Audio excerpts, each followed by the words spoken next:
Julien, je t'ai fait venir aujourd'hui pour parler du projet évidemment de Strong Fit en français. Mais avant ça, si tu es OK, je Mmh. voudrais bien que on crée un petit contexte. Donc, Ouais. est-ce que tu peux raconter pour ceux qui te connaissent moins bien, rapidement ton parcours? Parce que je sais que sinon on en a pour 4 heures avec tout ce que tu as fait. Oui, un Mais peu, quoi. peut-être pour ce qui est lié à Mais Strong Fit, ce qu'on va faire maintenant et au CrossFit aussi. ouais, pour qu'ils comprennent. OK, pour que les gens comprennent un peu. Donc, j'ai grandi en France. Je suis pas, enfin, j'ai vécu en Afrique et tout ça. Mais bref, on va dire, j'ai vécu en France jusqu'à à peu près 24 ans. Et j'ai émigré aux États-Unis de manière à faire du jiu-jitsu, MMA et tous ces trucs-là, quoi. Donc, j'étais un athlète toute ma vie. J'ai commencé, je m'en souviens, avec le foot. Quand j'avais 10 ans, on était allé championnat de France, championnat d'Europe, enfin bref. Donc j'ai commencé avec le sport très jeune, quoi.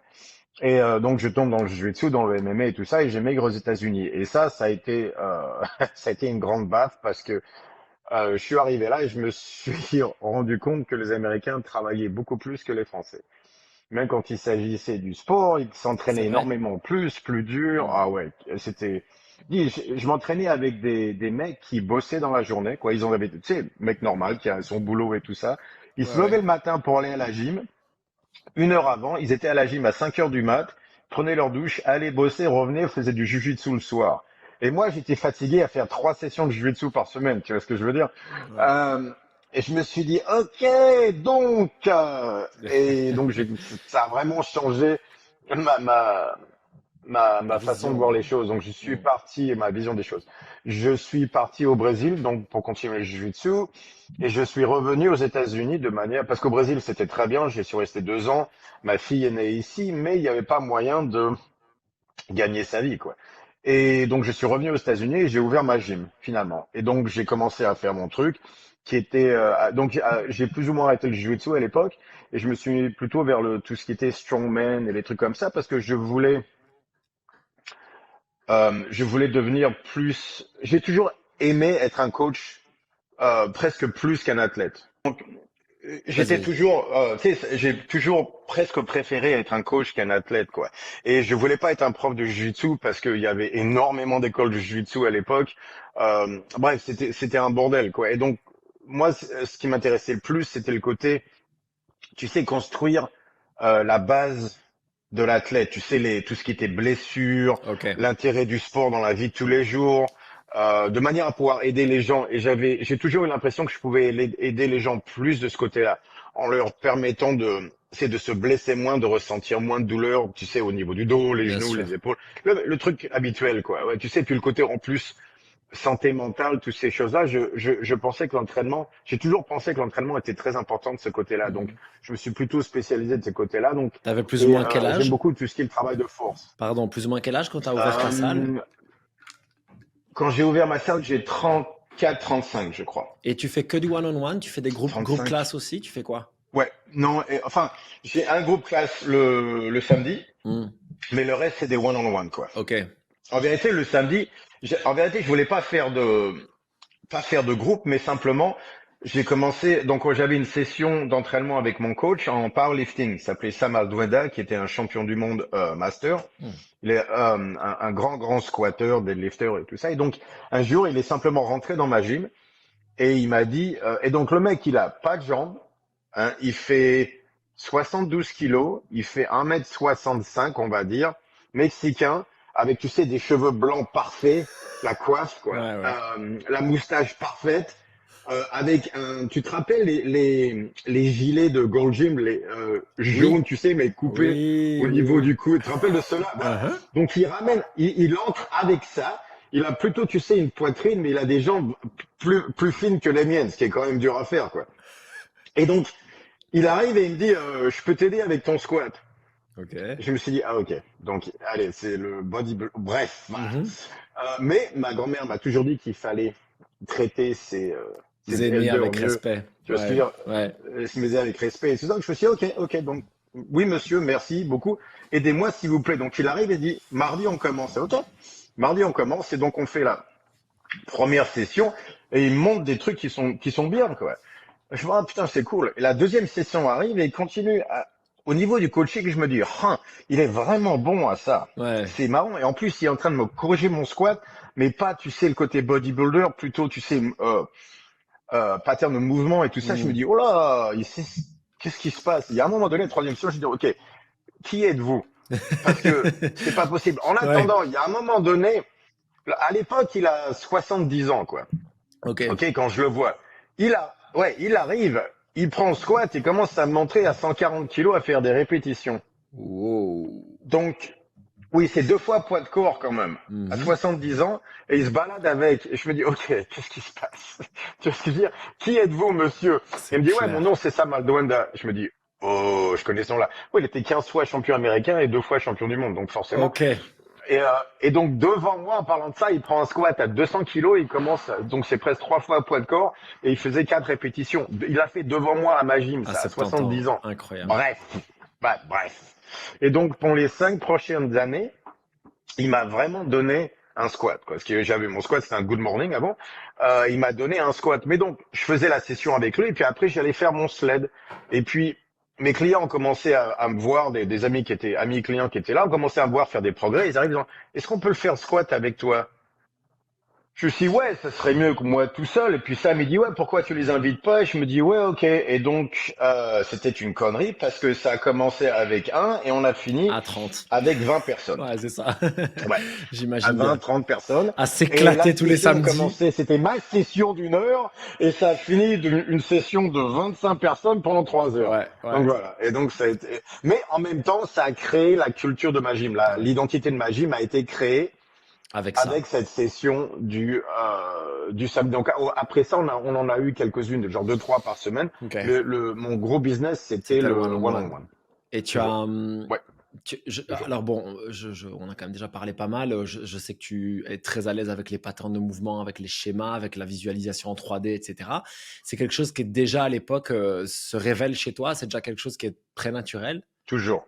Ok. Ouais, très naturel. Ça, c'est la façon dont je vois les choses. Tout est c'est une, c'est pas pour, les gens me connaissent pas, mais c'est un truc, tu sais, il y a les savants, tu Mhm. sais, qui peuvent te dire le 23 janvier 2053, ils peuvent ouais. Ouais. Donc, tous les savants ont un truc spécifique, parfois deux, très rarement trois, très rarement deux, mais généralement ils sont sur une chose spécifique. Et pour moi, c'est la visualisation en 3D. Les gens qui savent pas, c'est parce que je suis autistique Mm. mais je suis du côté savant. Et donc j'ai cette visualisation en 3D toujours, quoi. Et donc les patterns de mouvement, ça a toujours été quelque chose d'extrêmement naturel pour moi. Et donc à ce moment-là, tu Bref. regardes déjà Et ça donc sur le one-on-one. Et ouais. quand est-ce qu'à un moment donné, tu te dis, je vais pas seulement coacher dans ma salle, j'ai envie de transmettre ça à d'autres. D'autres coachs, d'autres. Jamais. Jamais. En vérité, ça m'est arrivé, quoi. Non, jamais. Je me disais, ouais, ça marche bien, mon truc, c'est quand même dommage de pas le montrer à d'autres personnes, mais c'est tout, quoi. Ok. Je comprenais pas en me disant, mais c'est tellement, mon truc marche bien, c'est dommage quand même. Tu vois ce que je veux dire? Et euh, comme j'ai des bons résultats, je commence à entraîner, tu sais, Valérie Voboril, qui à l'époque est une grande Ah, crossfiteuse. nice. Et tu sais, à Los Angeles, SoCal, à Los Angeles, il y a toutes les femmes du CrossFit sont à Los Angeles. Ok. Tu sais qu'ils ont Valley CrossFit, tu te rappelles à l'époque? Ouais. Ouais, ouais. C'était, ils avaient 1, 2, 3, 4, 5. Ouais, Ils ouais, avaient toutes ouais, les c'est femmes du ça. CrossFit étaient Mm. au Valley CrossFit à Mm. l'époque. Christian Clever, tu sais, tous ces gens-là, quoi. Et comme je suis à Los Angeles, je commence à en entraîner 2 ou 3, quoi. Et de là, donc, il y avait Scott Maggie et Armen Hammer, tu sais, de Naked CrossFitter, qui ont leur podcast qui s'appelle le Wadcast Podcast. Mm. Et Scott habite à 15 minutes de moi, donc on commence à se parler. Je viens faire Ok. une podcast, après ça devient 2, on devient copains, et donc maintenant j'en ai fait 10, quoi. Et donc j'ai fait 10 et je parle de ça à Los Angeles, ça aide mon business un peu, mais vraiment c'est parce que je suis dans le milieu du CrossFit. Tu sais, je vais aller aux compétitions locales et tout ça, et voilà. Et pour moi, ça va être ça ma vie, quoi. Ouais. Et il y a une productrice du Barbell Shot podcast qui m'entend sur le podcast et qui continue à parler aux trois, Mm. tu sais, aux trois hôtes du pardon, du Barbell Barbell Shrug. Shot qu'il faut absolument que j'y aille. Et donc, je rencontre Chris au CrossFit Games, on commence à parler, on s'entend vachement Chris bien, on Moore. parle pendant 2 heures. Et Chris Moore, ils me disent, allez, on est chez toi dans 6 semaines. All Et right. donc, je me suis dit, ok, cool, ça va me donner mes 15 minutes. Ouais, ça va me permettre de, tu sais, monter un peu mon business. J'espère pouvoir recevoir des ribbons gratuits ou des trucs comme ça. Tu vois ce que je veux dire? Ça va me faire monter un petit peu. Allez, hein, Uhum, social media, mhm. un truc comme ça, quoi. Parce qu'à l'époque, tu sais, j'ai 2000 personnes sur Instagram, quoi. Et, euh, et donc, ils viennent, enfin, donc il y a toute une histoire par rapport à ça, mais ils font leur podcast qui en deviennent deux épisodes. Et puis, il y a eu le jour avant et le jour après, Ouais, quoi. Et ouais. c'est-à-dire que le premier épisode a éclaté, m'a fait éclater au niveau de ce que je faisais. Tout d'un coup, les gens me demandaient des séminaires. Je vais bosser avec CJ à San Diego, mais tout le monde me demande un séminaire. Et donc, pour les 3 prochaines années, j'ai voyagé le monde entier à donner des séminaires à droite, à gauche. Et à chaque fois, ça me surprenait toujours, mais les gens voulaient en savoir plus. Et juste pour reposer le contexte, parce que toi tu dis CJ, moi je sais qui c'est, mais les gens ne savent pas. Donc CJ, c'est le boss de Pardon. Invictus. Et Oui, Invictus, c'est le propriétaire de donc là, Invictus. là encore l'année dernière, ils ont gagné les CrossFit Games et ils sont là depuis le tout début en Ouais. fait, hein, depuis le début des Games. 15 ans. Voilà, c'est Ça ça. fait 15 ou 16 ans, Voilà, d'affilée qu'ils amènent ouais, des équipes, des chaque année. athlètes. Enfin, c'est voilà, c'est une institution. Chaque année. Et je pense que c'est ce qui Oh t'a ouais. fait connaître d'ailleurs en France, parce que je pense que tu es venu donner un ou deux séminaires avec Invictus d'abord, avant de venir tout seul, non? Oui, C'est ça, en hein? Belgique. Ah oui, en En Belgique, c'est Belgique. ça, à En Rochefort ou Belgique quelque chose. Oui, oui. ouais. Et la moitié était français, c'était trois quarts de français, Ok, quoi. ok. Hmm. Et c'est à partir de là que tu pars sur les séminaires donc de StrongFit, Ouais, vraiment. ouais, ça. Ouais, mais j'avais fait un séminaire de Strong Fit pendant les CrossFit Games, mais l'idée c'était est-ce que je vais le faire au niveau mondial, et donc ça marchait bien dans les pays anglophones, mais dans les pays francophones, personne ne connaissait le Barbell Shred Non, podcast parce que personne ne parle anglais. Et donc, personne ne me connaissait, mais par contre, les séminaires avec Invictus m'a donné accès à quelques personnes qui me demandaient d'aller en France c'est ça. à ce moment-là. Mais comme personne ne parle anglais, personne ne me connaît en vérité, ça m'avait très peu intéressé. Et surtout à l'époque, on a fait notre premier podcast, toi et moi, Ouais, et il y a ce mec là bizarre du sud qui a commencé à me balancer sur les réseaux sociaux. ouais, Et j'ai jamais eu de gens contre moi avant ça. Tu vois ce que je veux ouais. dire?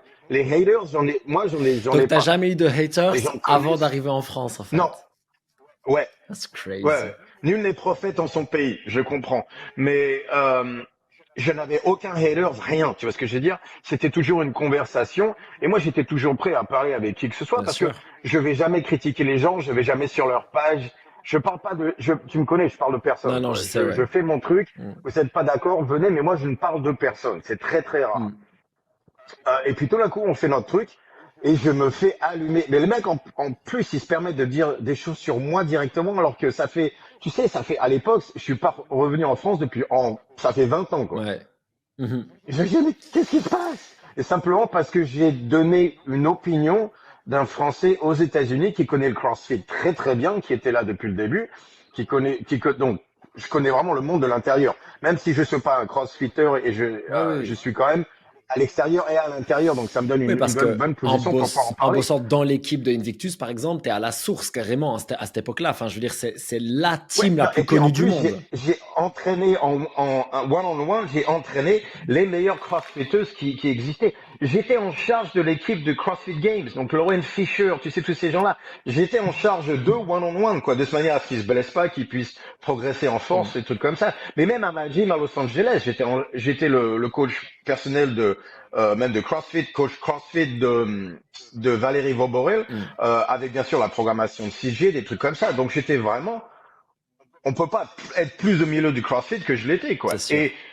je vois le CrossFit en France et je commence à leur expliquer. J'essayais d'expliquer qu'il y avait un problème par rapport au volume contre Ouais. intensité. Je me rappelle très C'est bien. que le CrossFit a commencé avec l'intensité. Ça a toujours été l'idée fondatrice du CrossFit, était l'intensité. Mm. J'arrive en France et je ne vois que du volume. Mhm. C'est 30 minutes, 40 minutes à rep et je leur dis ça, c'est bootcamp, c'est autre chose, ça ne peut pas marcher pour CrossFit. CrossFit est un système spécifique lié sur l'intensité. Ce que vous êtes en train de faire, c'est une version bâtarde de volume parce que c'est plutôt le côté business de CrossFit, quoi. Mm. Et je leur ai dit, si vous faites ça, vous allez tuer la culture de CrossFit. Voilà. Et je me suis fait allumer à droite à gauche. Et en parlant de ça, à l'époque, j'ai dit, il faut pas commencer avec le keeping pull-ups, faut faire des stricts. Mm. c'est quelque chose que Greg Glassman lui-même a Il y a- dit 6 mois après. Oui, Mais je et me qu'il suis quand disait même déjà il y fait a 15 ans, entre allumer. parenthèses, hein. Mais Hmm.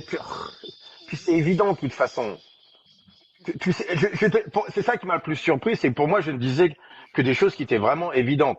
Mais tout d'un coup, je me suis retrouvé dans une novella, tu vois ce que je veux dire, où tout le monde aime parler les machins, et Une je me suis nouvelle, dit, hein. ok, bye, ouais. Donc, Donc je suis sorti et je te parlais à toi, mais en vérité, je voulais rien avoir avec le côté français parce que, ouais. tu sais ce que je veux dire, moi je dis non, non, non, ces trucs, moi je fais pas ça, tu vois ce que je veux dire, c'est une espèce de machin où tout le monde parle des autres, moi je bosse sur ce que je fais, c'est tout, je rentre pas dans ces En trucs-là. toute franchise, je n'ai pas de recul sur la culture anglo-saxonne à ce niveau-là, mais c'est vrai qu'en France, c'est quelque chose qui existe, en Belgique aussi.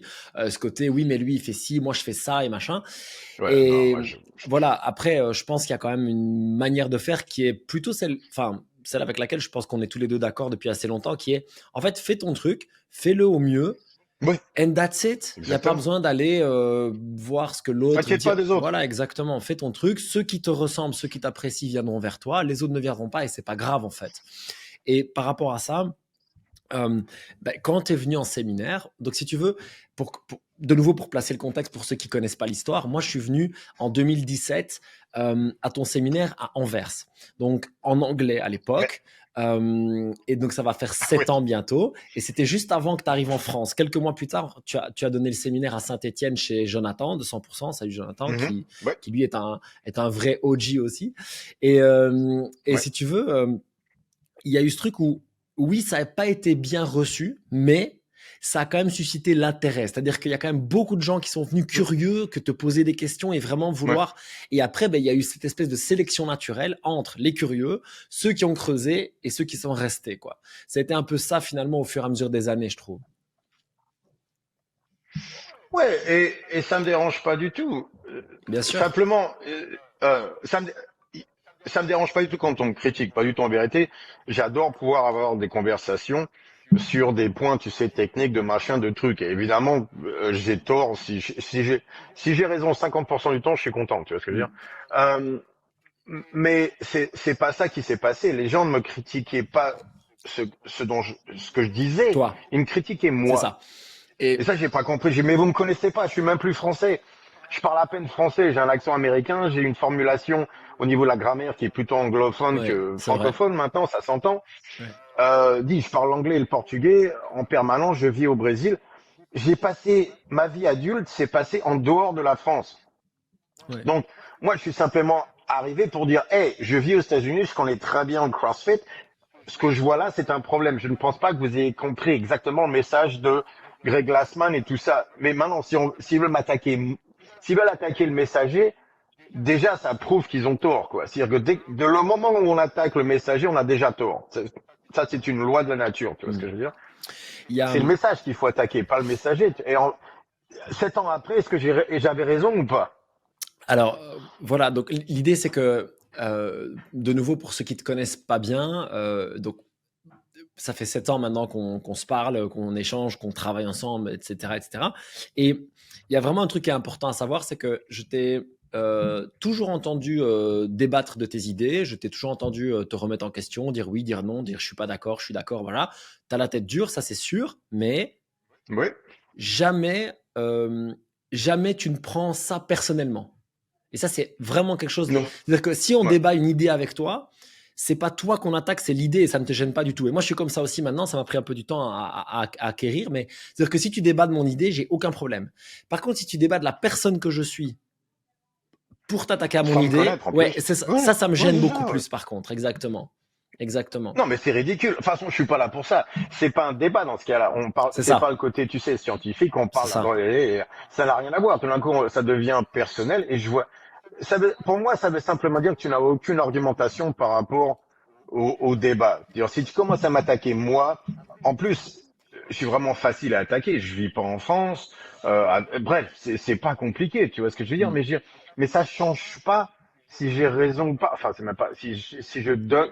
Tu vois ce que je veux dire là, dès que ça commence de ce côté-là, moi j'arrête parce que Ouais. cette conversation n'a aucun intérêt. Donc c'est pour ça que en vérité, je me suis retiré du côté français parce que je veux dire, hey, vous voulez tous faire ça, ok, amusez-vous bien. Moi, je serai en train de bosser et faire mes trucs à côté. Et puis un jour ou l'autre, je pense que vous verrez que je suis pas nécessairement aussi. Bref, peut-être que j'ai raison J'ai et on va compris ce que voir tu ça voulais dire. au niveau du temps, quoi. Euh, Attends, on a un problème d'internet. S'il faut, c'est peut-être chez moi ça par contre. Non? Ok, we're back. Ouais, non, ouais, je reviens. Et donc, je me suis dit peut-être qu'ils vont voir que j'ai raison. Et donc, 7 ans après, on voit bien que l'état du CrossFit est en train de souffrir énormément, a Ouais. souffert de ce côté volume, tu sais, commercialisation et tout ça. Maintenant, c'est bootcamp et c'est pire aux États-Unis.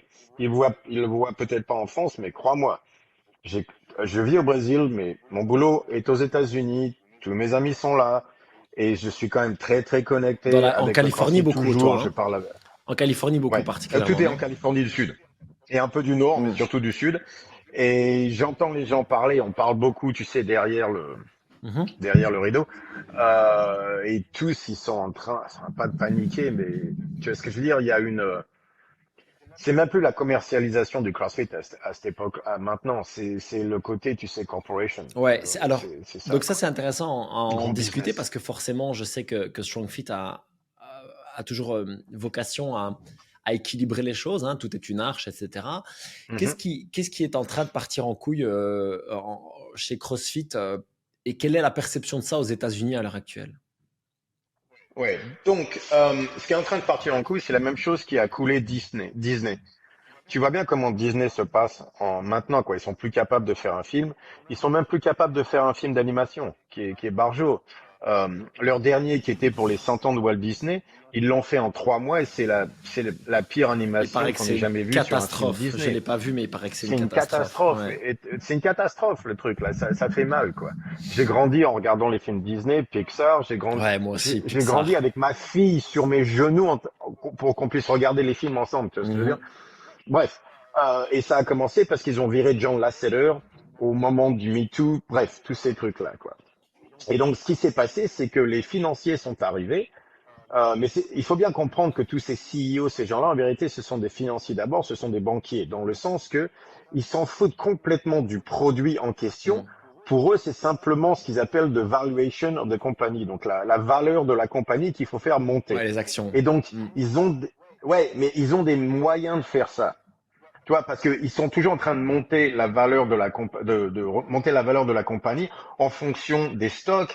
Il y a des manières de manipuler les choses. Tu sais, tu prêtes l'argent de ce côté-là, mais tu récupères et ça fait monter les stocks. Et donc, les gens qui sont les CEO maintenant aux États-Unis dans tout ce qui est grosse, comment ça se dit corporation en français? Corporation. Entreprise ou Entreprise, société. société, quoi, les grandes Société ou sociétés. En entreprise, ouais. vérité, ce sont des gens, ouais, entreprises.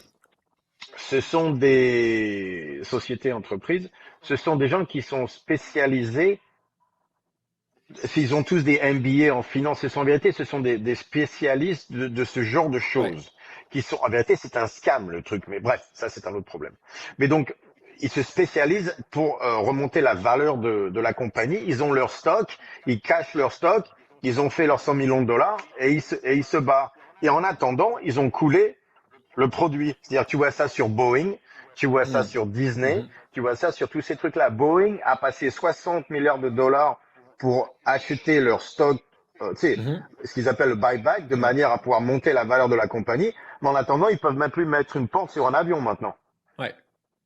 Tu vois ce que je veux dire? Et donc, c'est ça qui se passe. Et donc, Et- CrossFit est en train de tomber exactement dans le même truc. Ils ont viré Glassman Mhm. et ils ont amené les CEO des grandes sociétés et tout ça. Et donc, maintenant, le mec qu'ils ont amené pour s'occuper des affiliés, c'était le CEO de Yoga Works Mhm. et Bar Method. Donc ça, les Français connaissent pas, Ouais. mais c'était un truc qui était à Los Angeles, donc je le connais très bien. J'étais exactement au milieu quand ça a commencé à monter. De Bar Method, donc c'est la méthode bar, dans le sens bar de danse classique. Ok.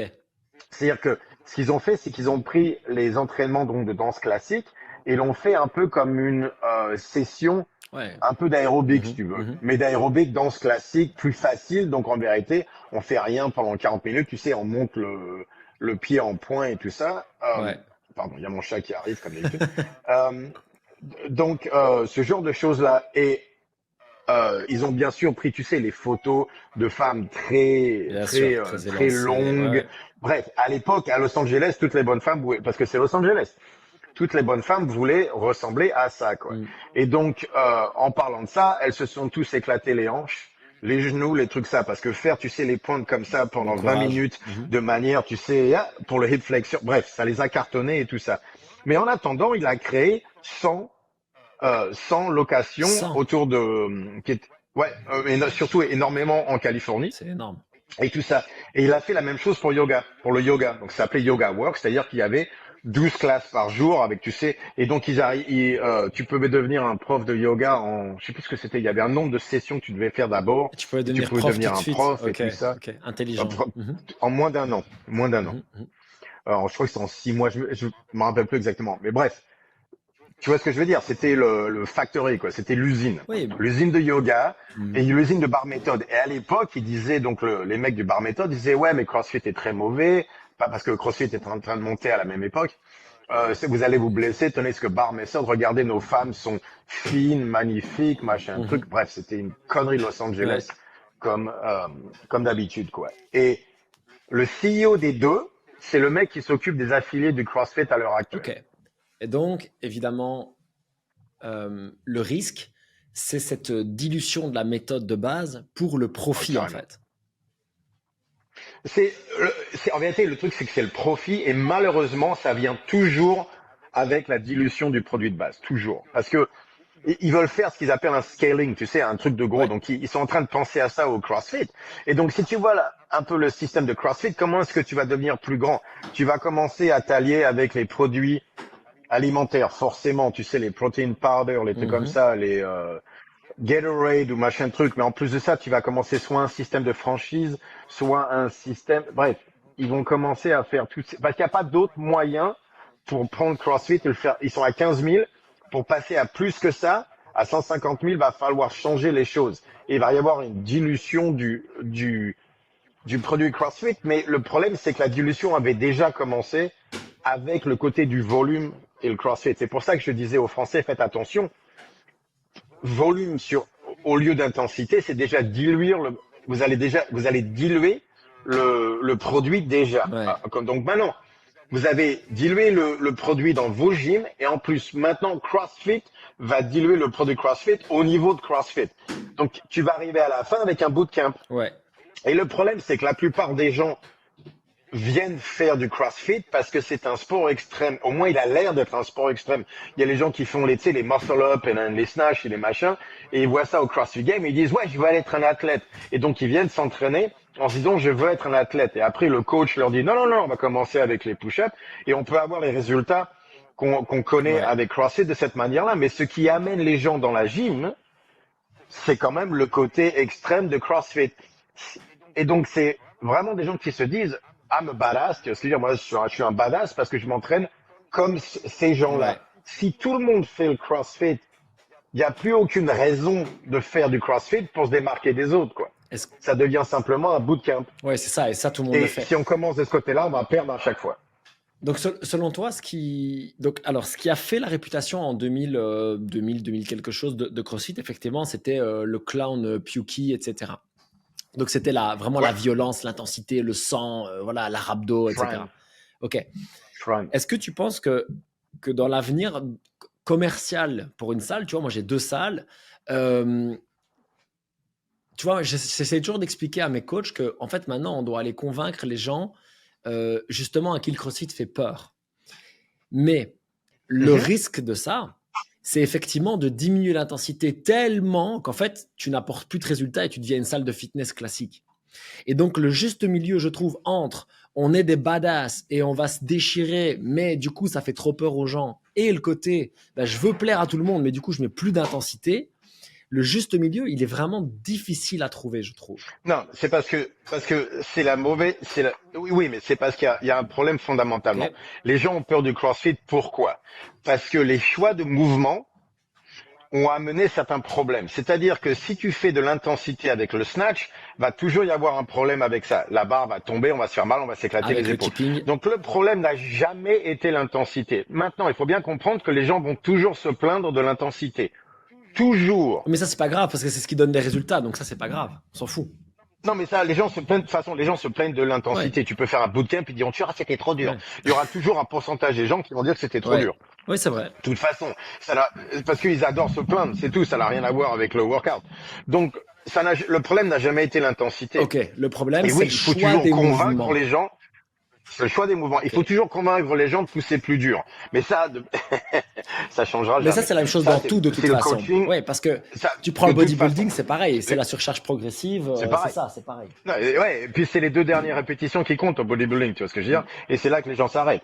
Donc c'est pour ça que dit, moi je vais une fois ou deux fois par semaine à un Globo Gym ici, et les gens ne font rien quoi. C'est, tu sais, ils font 10 répétitions, ils s'arrêtent sur leur téléphone et tout ça. Donc ça, c'est une horreur quoi. Donc il faut toujours pousser les gens. Et les gens en vérité ne sont pas sérieux par rapport à l'entraînement. Mm. Ils viennent à la gym, mais ils sont pas sérieux de ce côté-là. Donc le boulot du coach, en vérité, c'est de leur expliquer l'importance de l'intensité et tout ça. Ce qui était la force de CrossFit à Oui. l'époque. C'était vraiment de prendre des gens qui ne s'étaient jamais vraiment entraînés aux États-Unis, c'est-à-dire qu'ils étaient beaucoup trop lourds, bref, Mm. tous les obèses, les trucs comme ça, et leur dire ok, on va t'enseigner un box jump, même si au début c'est avec 5 centimètres, c'est pas grave, au moins on commence. On va faire du saut au corps, et bref, tu vois, on les force à bouger, qui était excellent, quoi. Mm. Toujours.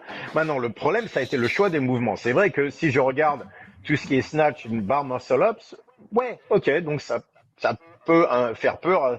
Par exemple, moi, je refuse de faire ces choses-là, quoi, parce que je sais que mes épaules sont jamais d'accord avec ça.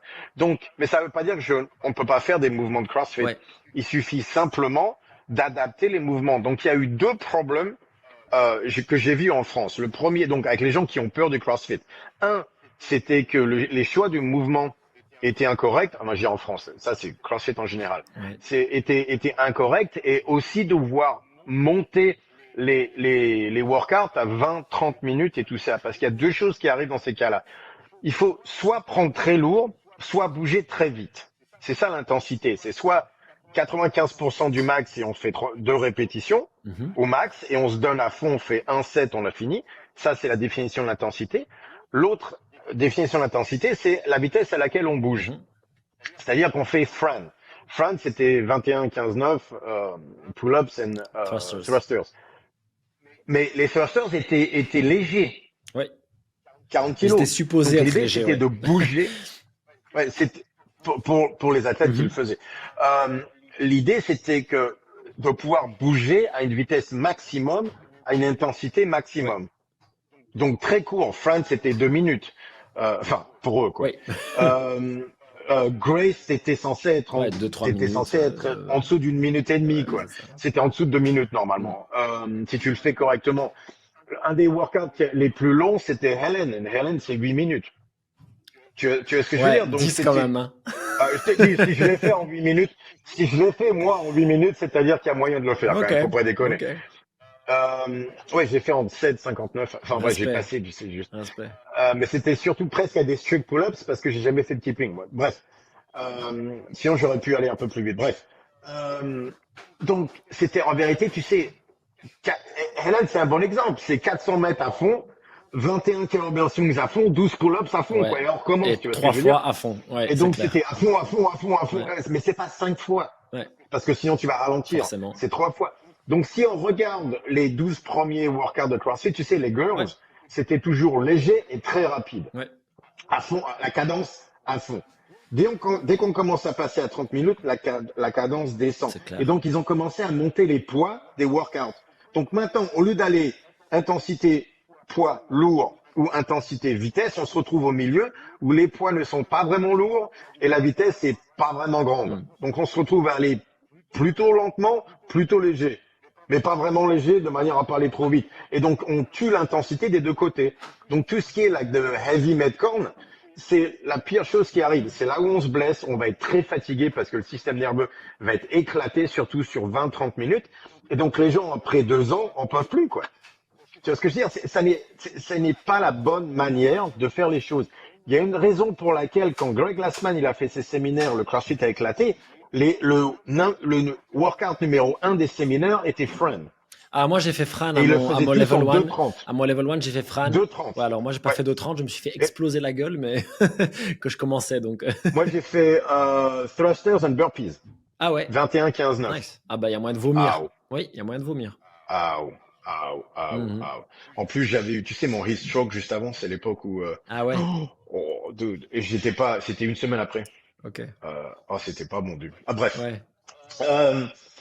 Euh, bref, donc il y a eu ce problème-là. Et donc, mais c'est vrai que cette intensité de frein, par exemple, est peut-être dangereuse au niveau du corps si tu n'as pas les pull-ups et si les thrusters, t'as pas la mobilité. Bref, il y a certains problèmes. Ok, mais donc il suffit de changer les mouvements. On n'a pas besoin de changer la méthode, on n'a pas besoin de changer le 21. On fait simplement, on change les mouvements. Par exemple, au lieu de faire des pull-ups, on peut tirer la corde, Mm. des rope pulls. Ouais. C'est exactement, c'est plus ou moins la même idée. On tire, on travaille plus ou moins les mêmes patterns de Ouais. mouvement. Si on peut pas faire de thruster, ok, on va pousser le sled ou on va faire. Il y a des moyens de faire ça, quoi. Et donc peut-être qu'au lieu de 2 minutes, ça va être 5 minutes, mais du moment qu'on reste en tout 10, tout va bien. Tu vois ce que je veux dire? Ouais. Donc il y a des manières de faire ça. Et si on commençait à faire, tu sais, sur les rope pulls, tirage de corde et sur pousser un sled, les gens vont, ça va pas faire peur aux gens, ça. Donc on en revient à une notion que tu as abordée il y a très très longtemps, dont j'ai déjà parlé sur la chaîne pour ceux qui veulent aller voir. Donc c'est le WES.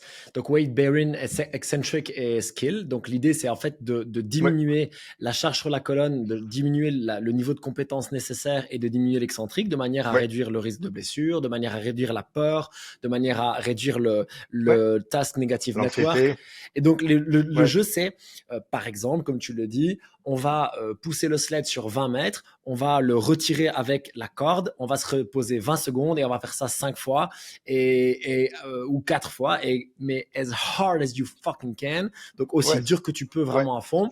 Et c'est simple, c'est pas dangereux, il n'y a pas d'excentrique, il n'y a pas de charge sur le dos, on peut sneaker Et sans l'idée est sneaker. correcte. Intensité maximale, l'idée est correcte. Et c'est cet Tu vois ce que je veux équilibre-là dire? que Et tu veux, d'après, c'est cet équilibre-là que tu veux proposer. oui, mais c'est toujours vers l'intensité maximale, soit, mais aussi, je voudrais qu'on revienne sur les squats lourds, le deadlift, donc il y a des moments Hmm. où la personne peut pas faire de deadlift. Ok, peut-être qu'on peut faire du farmers. On peut Mhm. soulever un sac de sable qui est lourd. On peut faire un squat de manière, on peut utiliser Westcale. Si on peut pas faire un squat avec une barre, on peut faire avec un sandbag. On peut pas faire un deadlift.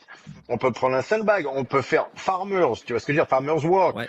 Il y a des manières de faire la même chose. Donc le deadlift, il y a énormément de manières de faire un deadlift, quoi.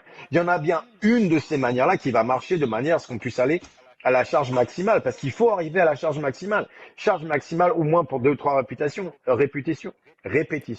Ça veut dire, tu sais, le neural output. L'influx Comment nerveux. ça se dit en français, ça? C'est l'influx nerveux. L'afflux nerveux. Ouais.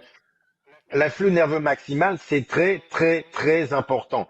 Ça se voit même au niveau de l'anxiété, la dépression. Bref, je vais pas rentrer là-dessus, mais l'influx nerveux maximal est une des choses les plus importantes sur lesquelles il faut bosser. Ça, je peux vous le dire à tous. Il faut travailler sur l'influx nerveux maximal. Il n'y a pas, et non, ça se fait pas sur 20 minutes. Pourquoi c'est si important? Et surtout, parce que c'est important, je pense, à quelle fréquence? C'est important d'aller Ouais. sur ce 2-3 reps vraiment lourds, genre. Ouais, mais parce que c'est pas le poids qui compte, c'est l'influx nerveux qui est donné. Et donc l'importance de la chose, ça a à voir, parce que les gens, par exemple, ne comprennent pas quand on parle de force, ils pensent capacité musculaire. Mhm. Ce qui est vrai, c'est partie de la force, mais de l'autre côté, c'est l'influx nerveux. Et l'influx nerveux est très très important parce que dans un sens, c'est ta capacité par rapport à l'interoception.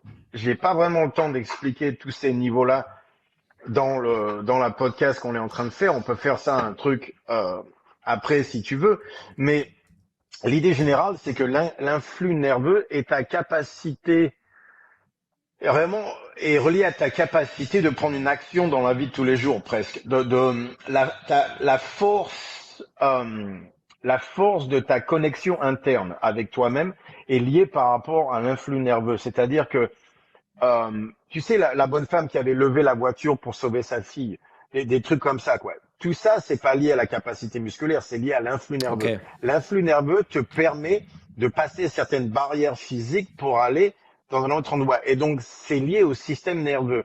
Ouais. L'influx nerveux maximal par rapport à la force te permet de développer ton système nerveux et te donner une meilleure, comment ça se dit en français, resilience. Ouais. Résilience. Résilience? Résilience. Oh, Exactement. parfait.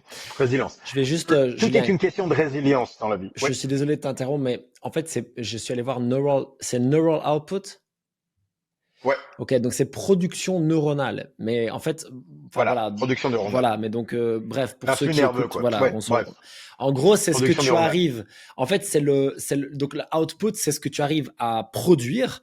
On Oui, dit ça par exemple dans les entreprises. Quel est le output à oui, partir de tes neurones finalement. Donc c'est avec X. du système nerveux Oui, oui, entier. oui, c'est ça. Mais Ouais, donc c'est plus compliqué que ça, mais bref, ouais.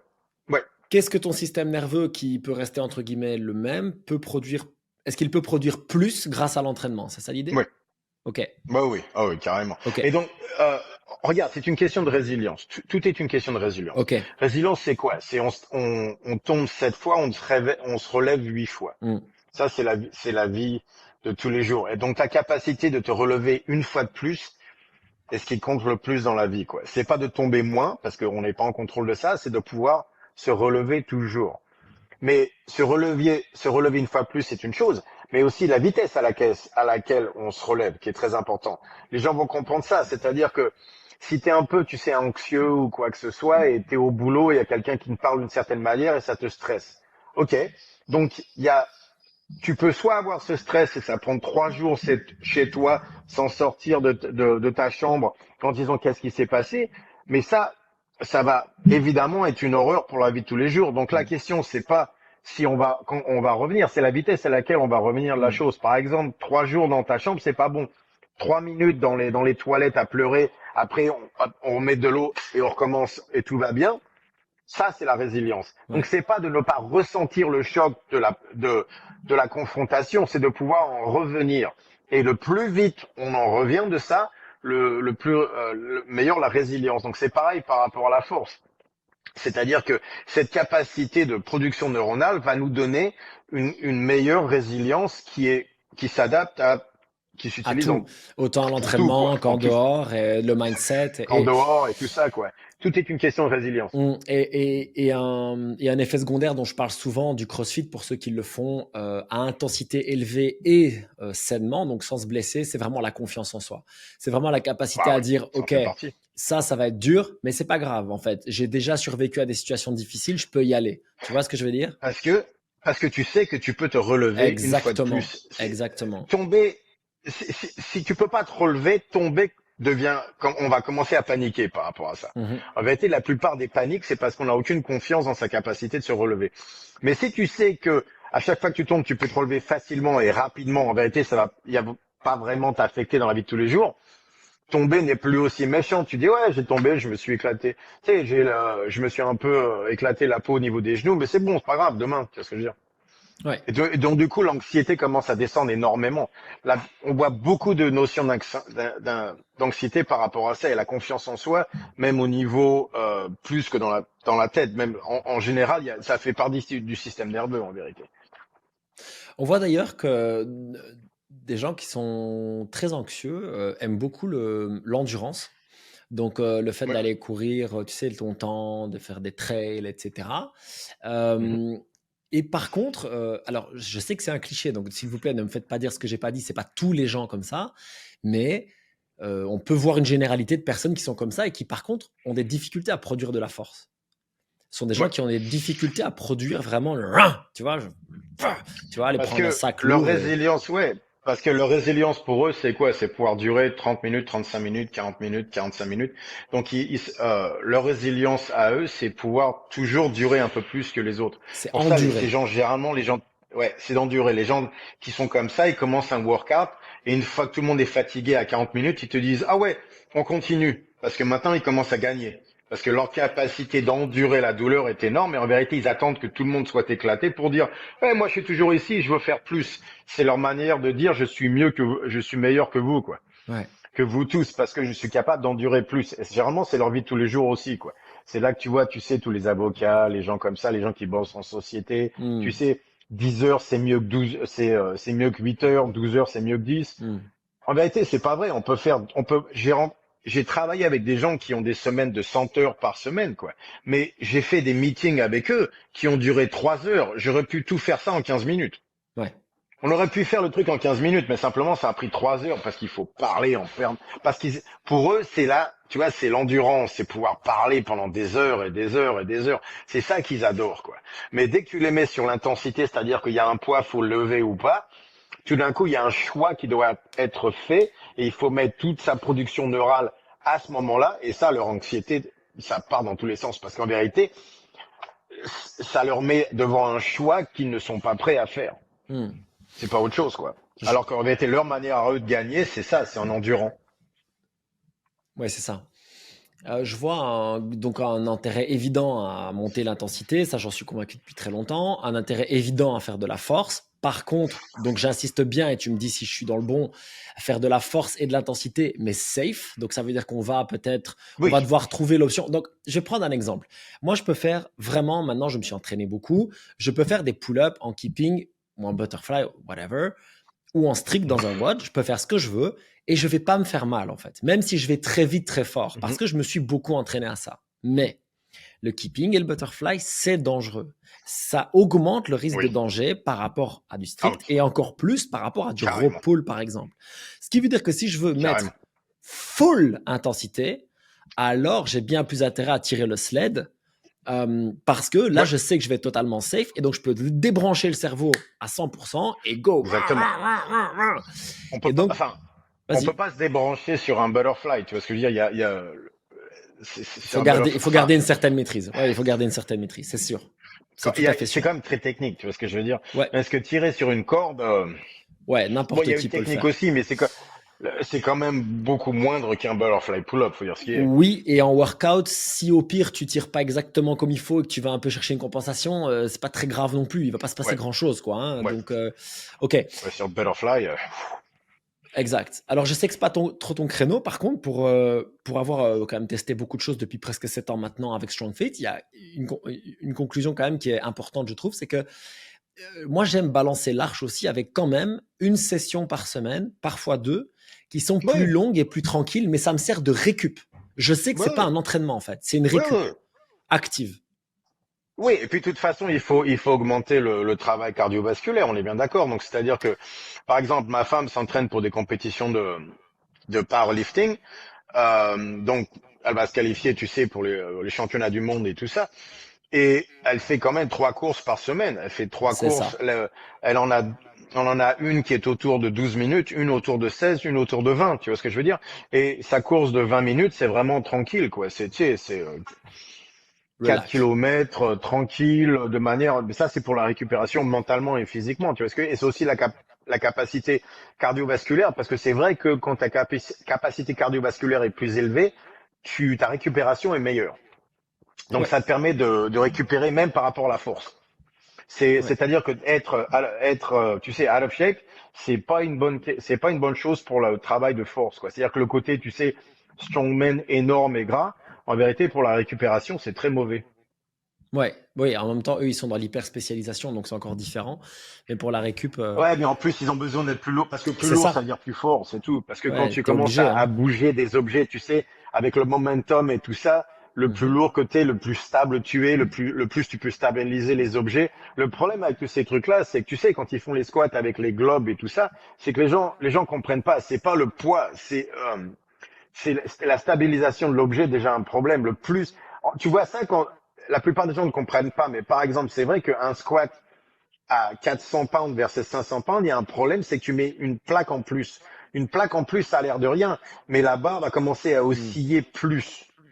Et Mm. ça, en vérité, il y a tout un travail de stabilisation qui se fait en plus du poids, qui prend du temps. Il y a un mec qui fait, tu sais, du bench press equipped, et il a fait à 1400 pounds, donc Ouais, j'ai vu 630 kilos. 600, ouais, 600 et quelques kilos, c'est incroyable. Déjà, rien que Ouais, le tenir à bout de mais bras, c'est incroyable. ouais, mais justement, il parlait de ça, c'est-à-dire qu'à un moment donné, une fois, il a échoué parce qu'il n'avait pas comment ça se dit, les plates, Ouais, les plaques. les plaques.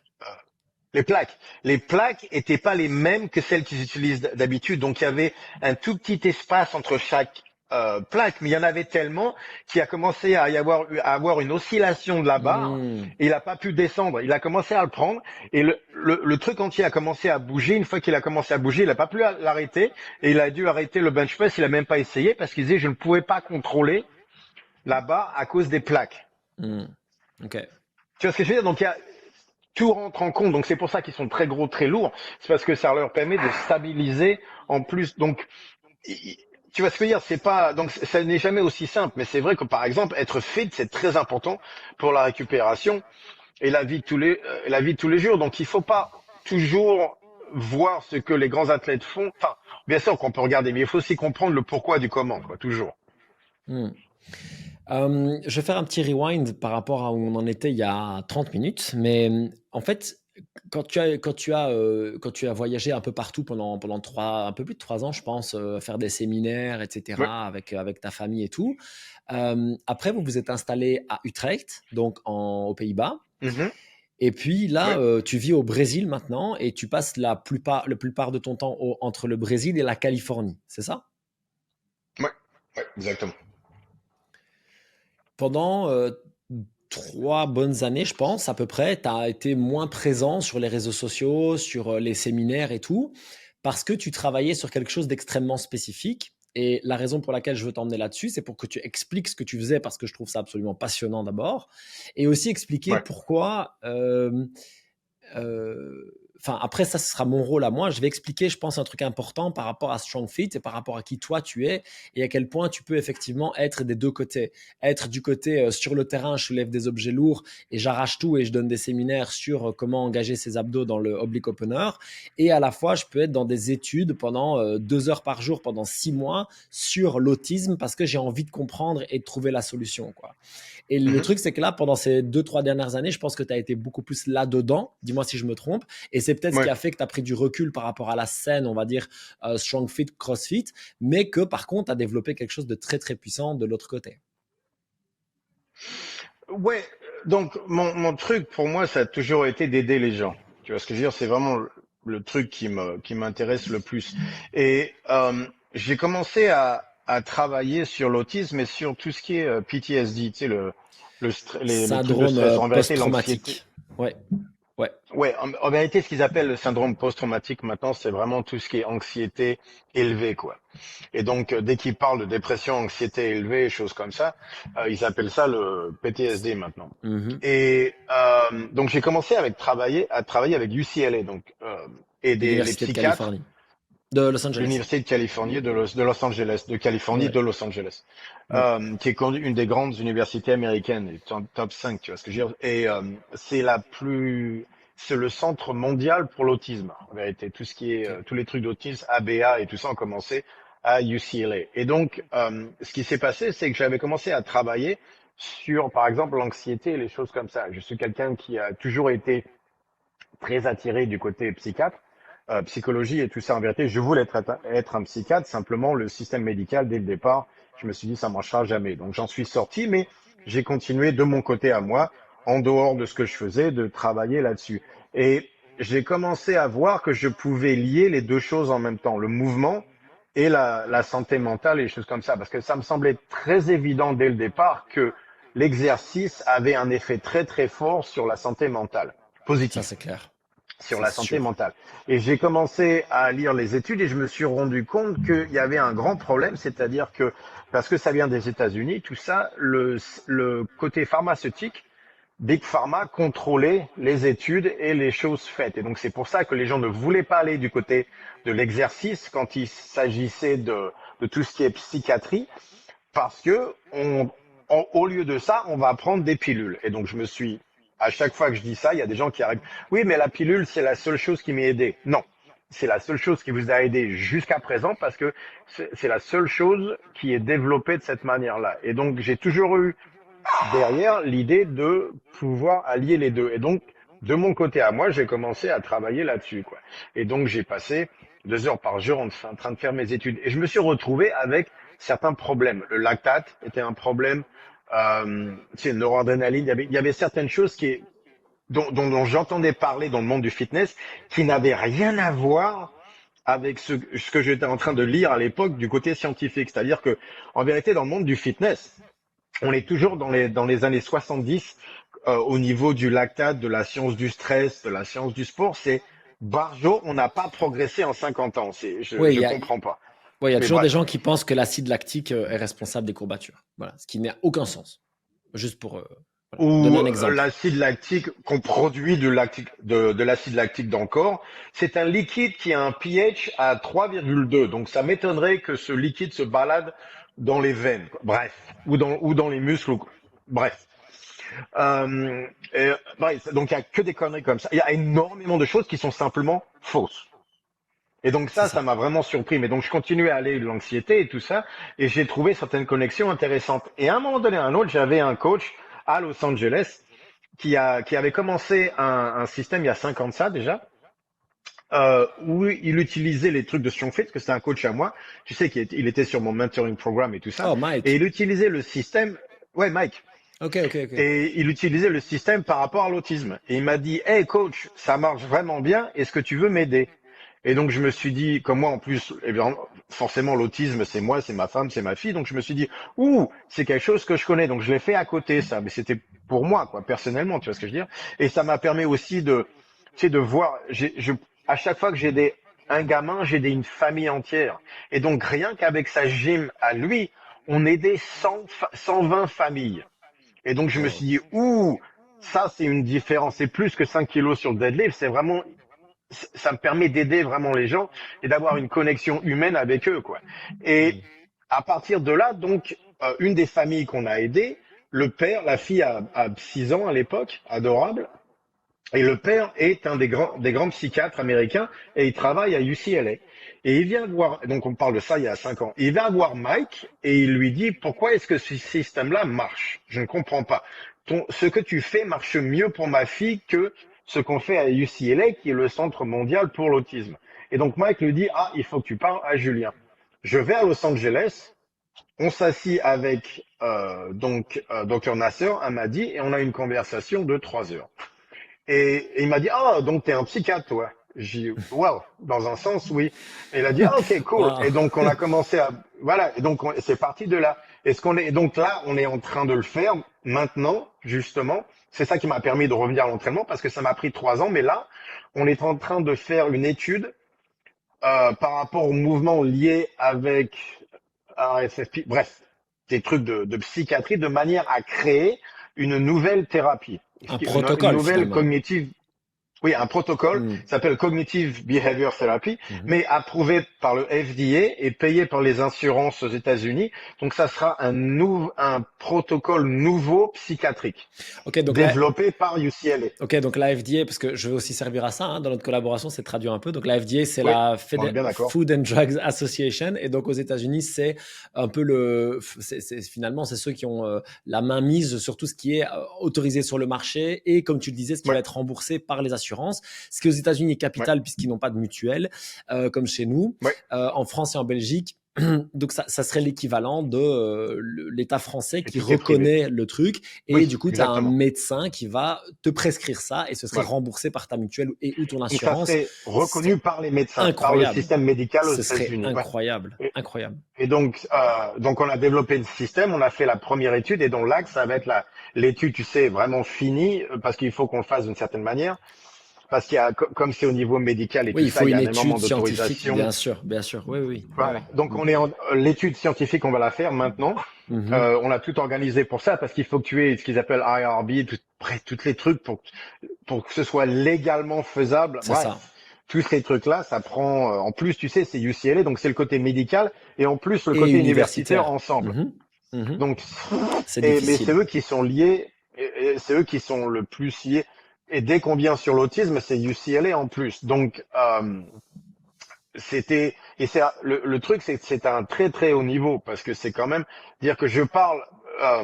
Un de mes coachs, par exemple, est lié au niveau familial avec Jim McCracken, qui est un des responsables pour l'autisme, et que c'est le numéro 2 plus ou moins pour l'autisme à UCLA, donc numéro 2 pour les États-Unis au niveau de l'autisme. Et lui, il s'intéresse à ce qu'on fait à la gym, et donc il fera partie de toutes ces choses-là. Donc Ouais, vraiment, ce protocole va être développé par UCLA. Simplement, c'est nice. ce qu'ils appellent IP, c'est Intellectual Property, est à moi, quoi. Ouais. Mais ouais, Et donc donc, c'est, tu t'es ah ben, consacré à et ça, tu t'es consacré à ça pendant ici, ouais, 2-3 ans, quasiment all-in. ça prend du temps, on dit. Oui. Ouais, parce qu'il faut aller. En plus, il faut, tu sais, c'est tous les marqueurs. Il faut, ok, donc on va tester quoi? Parce que maintenant, il va falloir aller du côté RNA, Mhm. donc épigénétique, on va prendre niveaux de merde, d'inflammation, les niveaux d'inflammation, tu sais, chronique et aigu, le lactate justement, Bien parce que j'ai sûr. beaucoup travaillé pour avoir le lactate comme un test.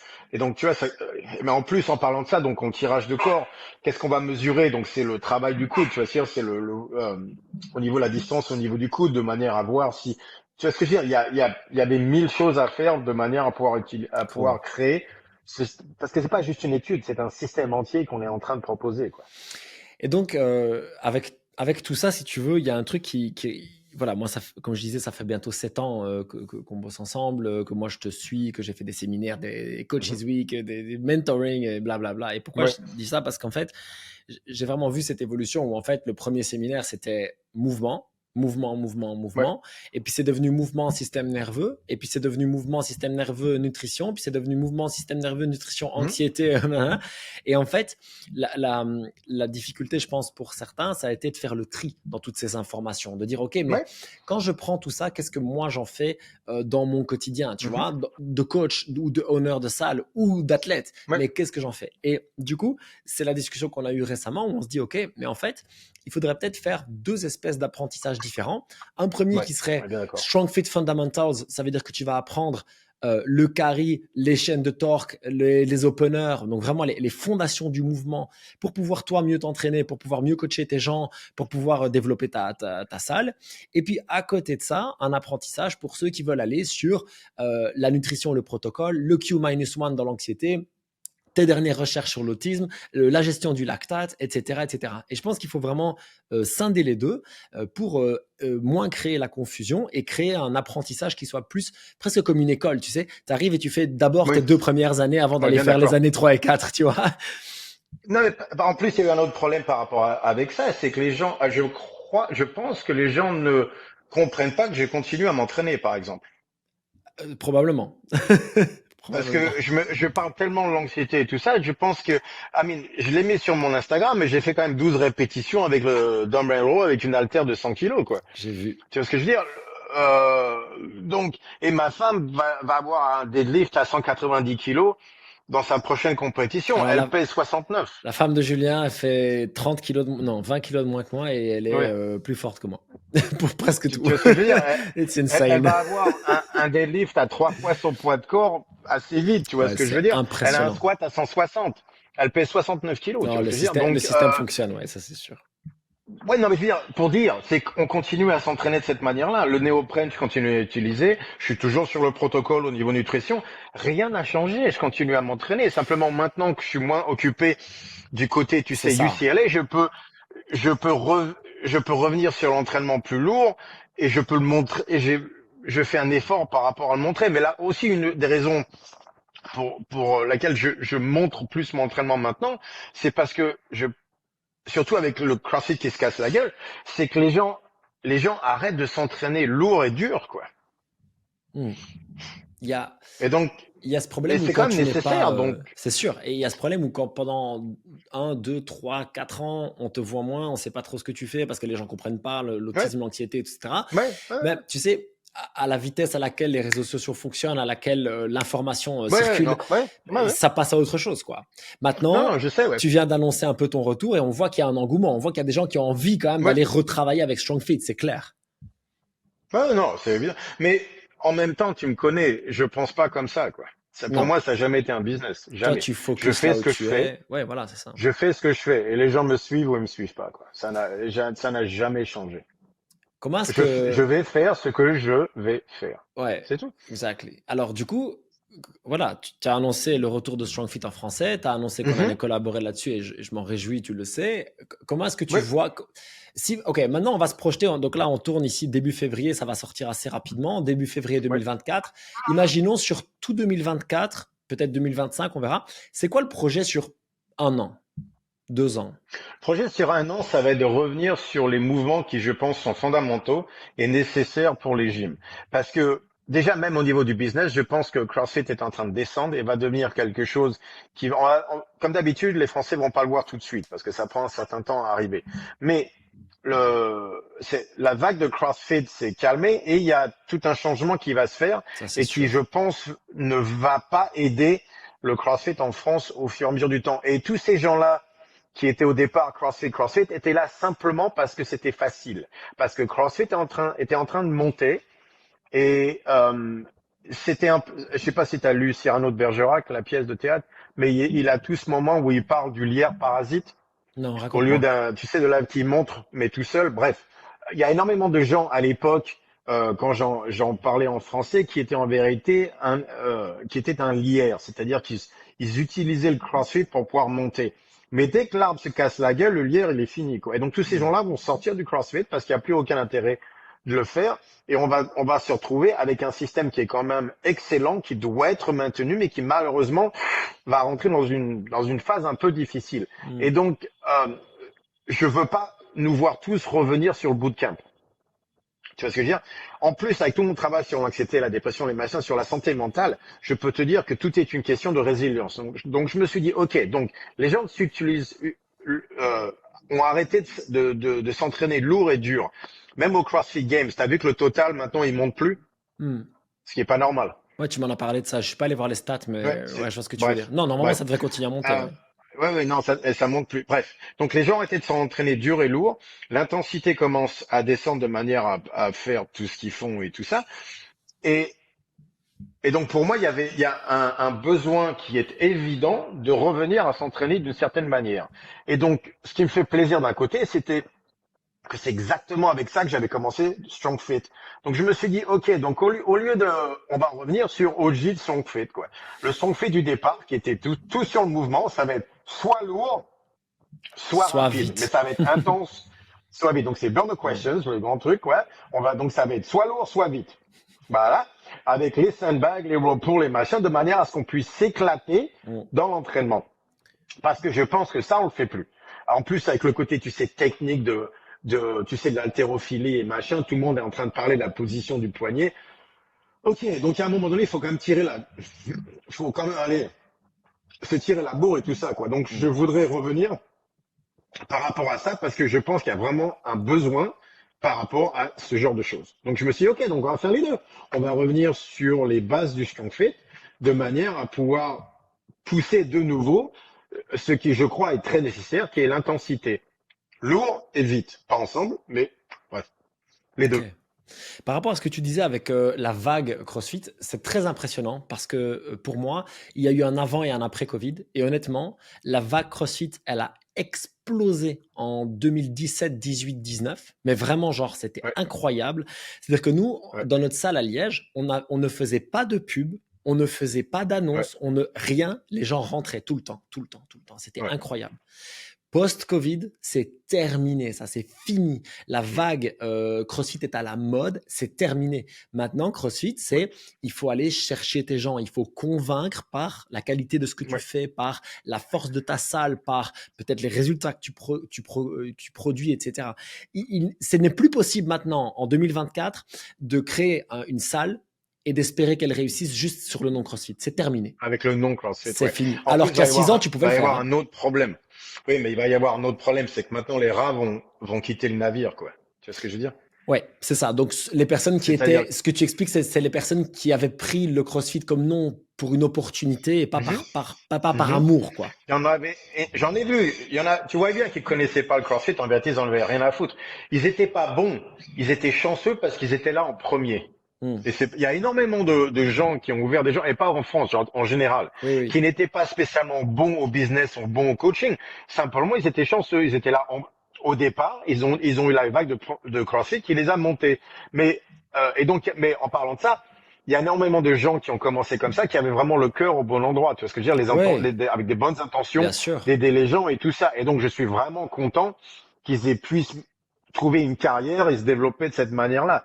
Mais, mais aussi, il y a eu des gens qui étaient là simplement des opportunistes, qui ont vu quelque chose, qui ont rentré dans le CrossFit et qui étaient, parce qu'ils étaient là dès le départ, ont pu monter à des niveaux qui honnêtement n'auraient pas pu atteindre avec quoi que ce soit d'autre, quoi, parce qu'ils étaient pas bons. Hmm. Là, le mec du sud, là, le mec, il a jamais rien fait dans sa vie, quoi. Je crois qu'il avait une certification de kettlebell ou quoi que ce soit, et il se permettait de parler de moi en disant, mais moi, je les entraîne, les athlètes aux Games. De quoi est-ce que tu es en train de parler, quoi?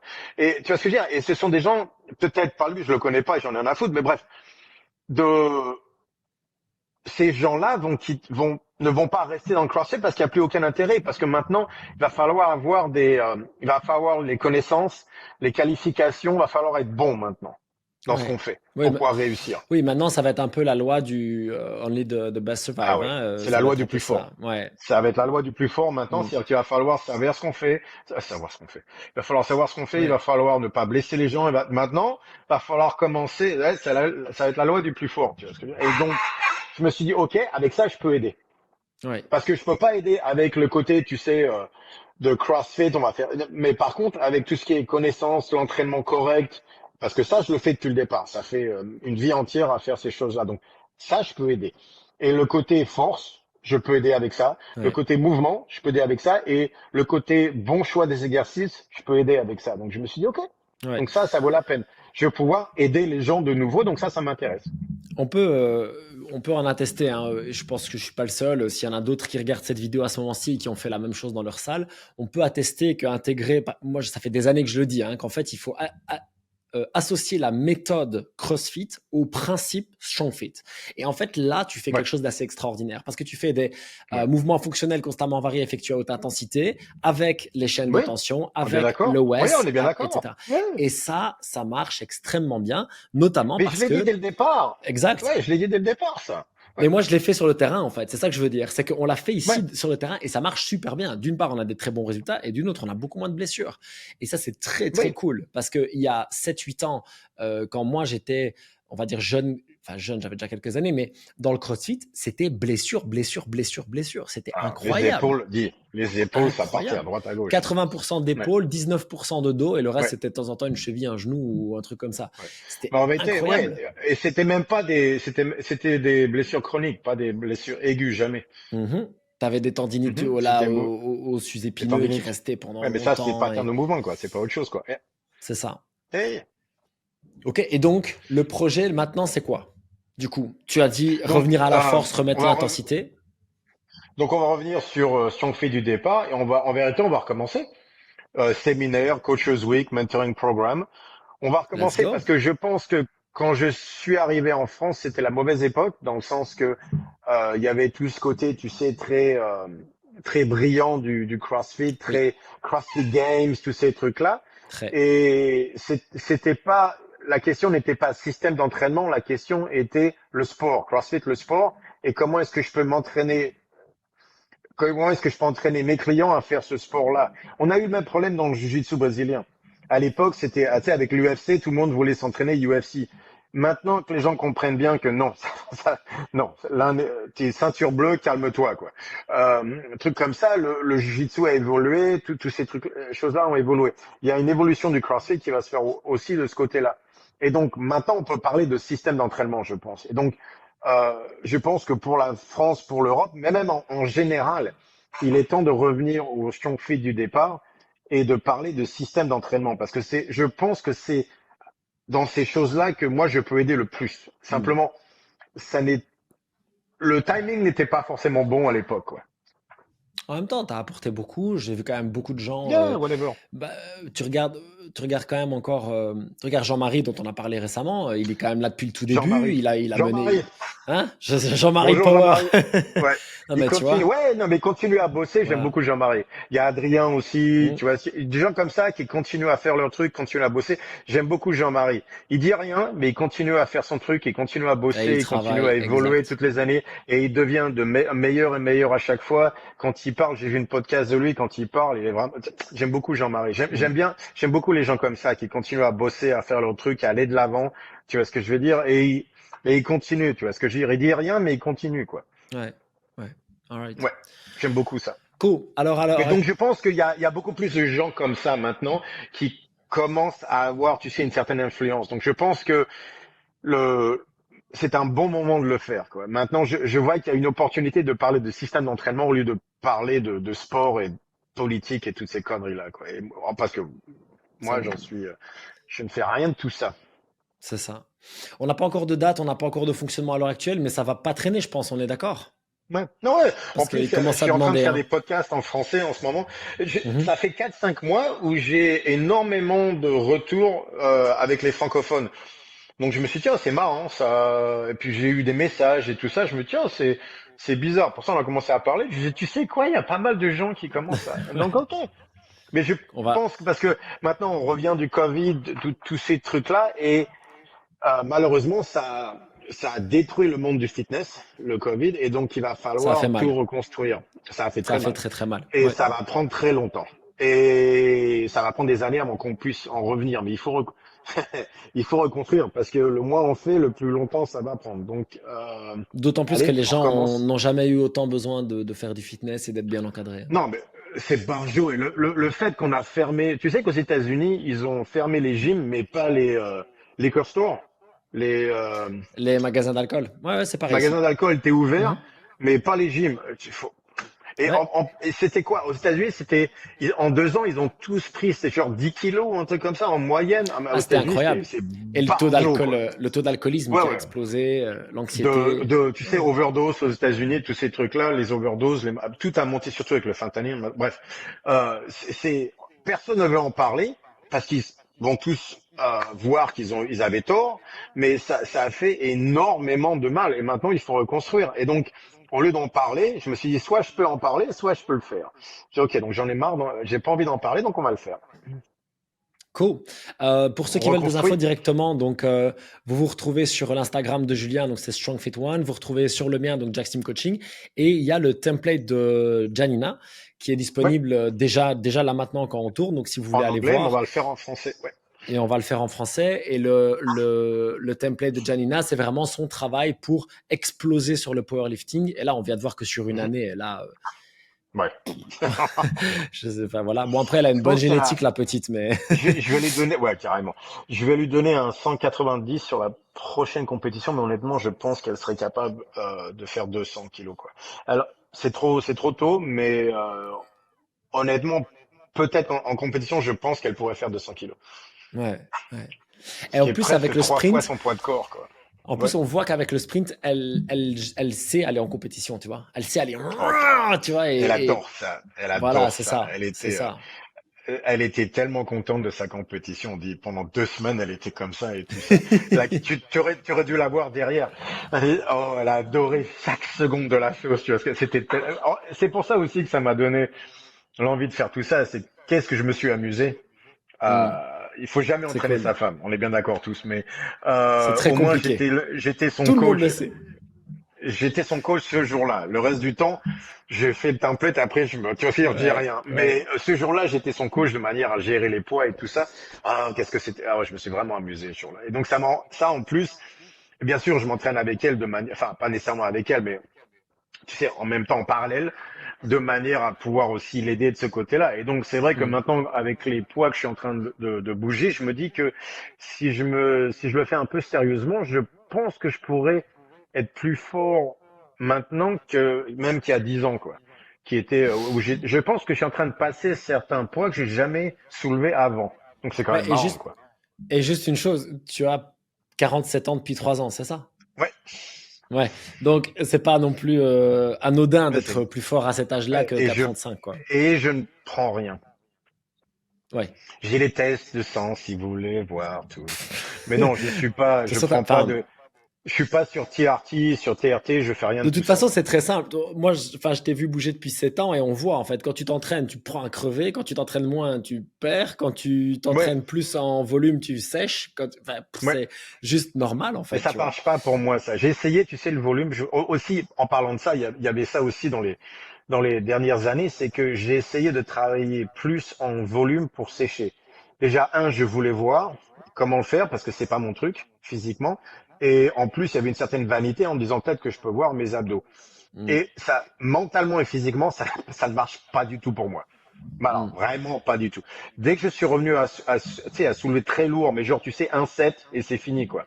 Donc, soulever très lourd, mais avec la récupération correcte de l'autre côté. C'est-à-dire que mon warm-up est très court. C'est vraiment un set, 4, 5 répétitions à donf, et après, c'est bon pour la, truc comme ça. physiquement, je suis tellement mieux, mais mentalement aussi. Tout d'un coup, mon Mais énergie est tu revenue, récupères beaucoup mieux aussi. Ouais, c'est ça. beaucoup mieux. Mais ma volonté de, en général, est beaucoup plus, est bien meilleure. C'est une meilleure qualité de volonté aussi. Là, ma qualité de vie est montée directement. Mais ça, c'est aussi un côté génétique. Et je suis vraiment fait pour certaines choses, quoi. C'est quand même une discussion intéressante à avoir peut-être, c'est que il y a ce problème où si tu fais 5, 6, 8, 17 difficiles, ton influx nerveux explose, après t'es déchiré pendant 2, 3 jours et ton envie de retourner à la salle, elle est pas haute, quoi, parce que tu as l'impression que tu vas t'en prendre une à chaque fois. Là où toi, j'ai Parce que l'impression que c'est, ce que en tu me dis, réalité, c'est c'est j'y le vais, volume j'attaque, était trop. c'est ça. Ouais, mais Là, tu me dis, c'est une j'y vais, question de j'attaque, volume. je gagne, c'est ça. Et je peux y retourner du coup. Et j'ai envie d'y Ouais. retourner. C'est-à-dire que en vérité, je ne suis jamais fatigué au niveau nerveux en sortant de la gym. Donc, de temps en temps, tu sais, au niveau capacité musculaire, tu sens. Mais Mm. je n'arrive jamais à la fatigue nerveuse à l'entraînement. C'est-à-dire que quand je sors de l'entraînement, au contraire, je suis comme ça pendant 1 heure. C'est-à-dire qu'avant, j'ai fait l'erreur d'avoir un volume au niveau tu sais, des sets par rapport au poids qui fait que je sortais de la gym au niveau neural complètement éclaté. Et ça c'est quelque chose que j'ai appris dans les dernières années. Non, ça c'est une mauvaise idée parce que tu ne peux jamais récupérer de ça et donc tu te retrouves toujours un peu dans la descente et t'as pas envie de revenir à la gym. Parce que maintenant c'est un set, un exercice, peut-être deux et c'est fini de manière à toujours sortir de la gym super, tu sais, comme ça, genre Superman. Mm.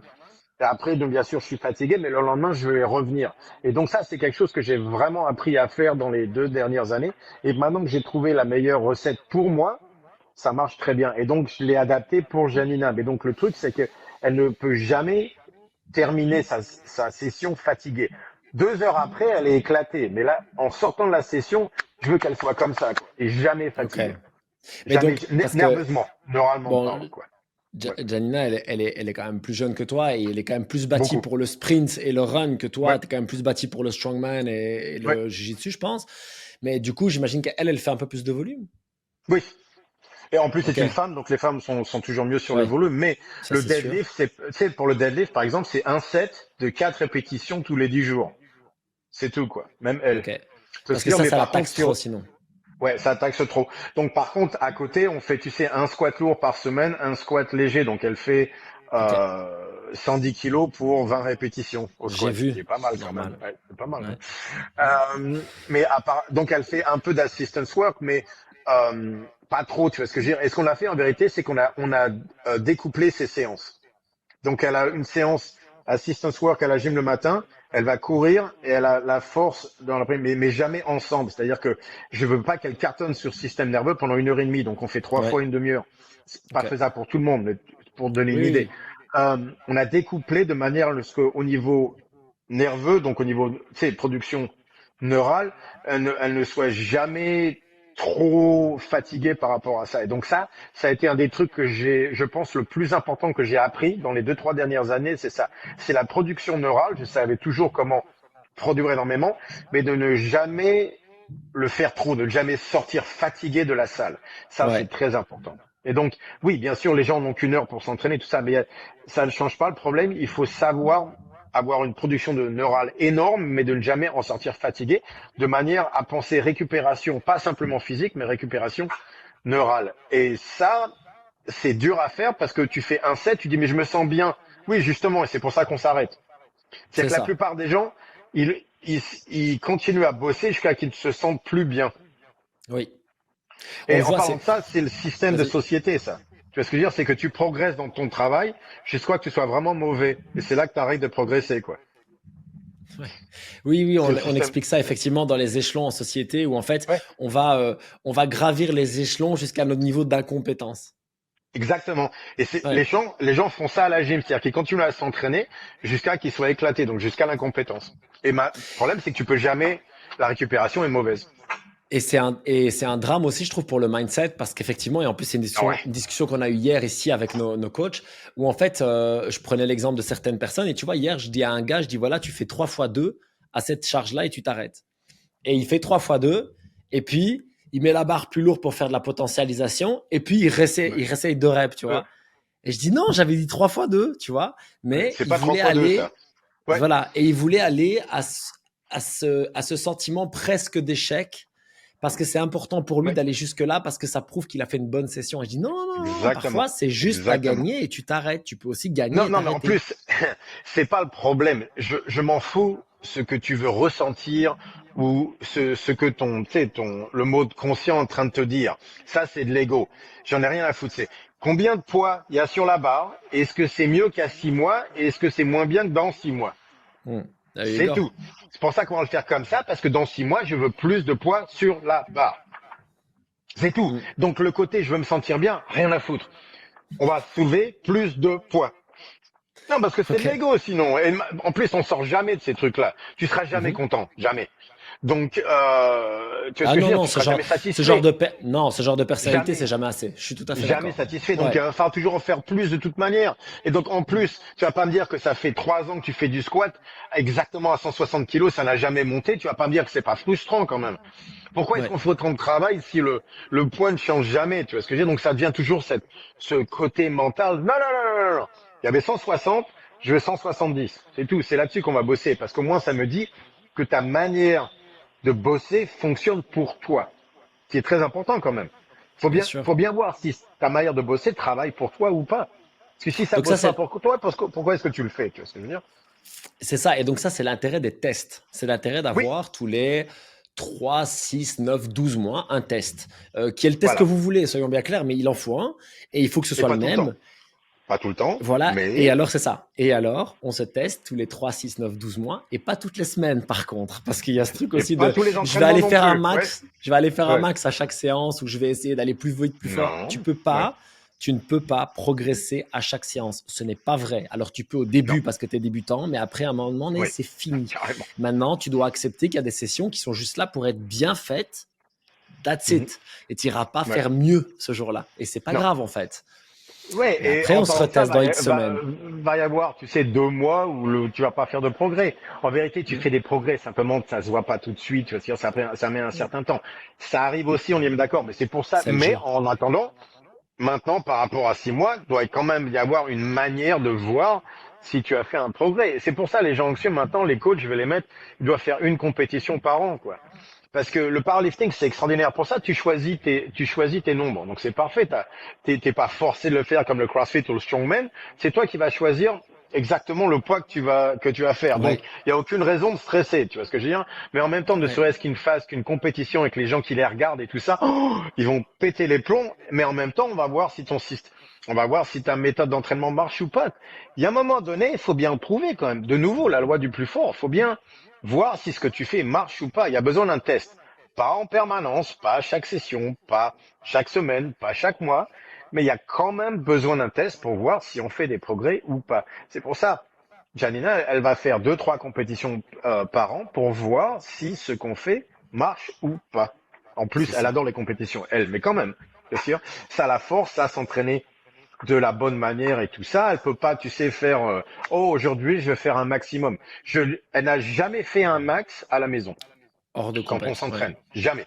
Le max qu'on a fait c'est pour 3 répétitions. Je ne descends jamais le deadlift en dessous de trois répétitions à la maison. Simplement en compétition, tu vois ce que je veux dire. Donc Mm. ça la force à travailler bien ici de manière à ce qu'elle puisse s'éclater là-bas. Donc Nice. il y a c'est pas que tout le monde doit faire des compétitions. Un coach, oui, parce qu'il travaille dans le monde du fitness, c'est différent. Mais donc pour les gens, tu sais, de la gym, ils n'ont pas besoin de faire ça. Mais en même temps, tu te rappelles à l'époque du CrossFit, justement, il y a 7-8 ans, il y avait tellement de compétitions, tu sais, de petites compétitions à droite, à gauche, et ça motivait les gens beaucoup à bosser un peu plus dur, quoi. Ça va.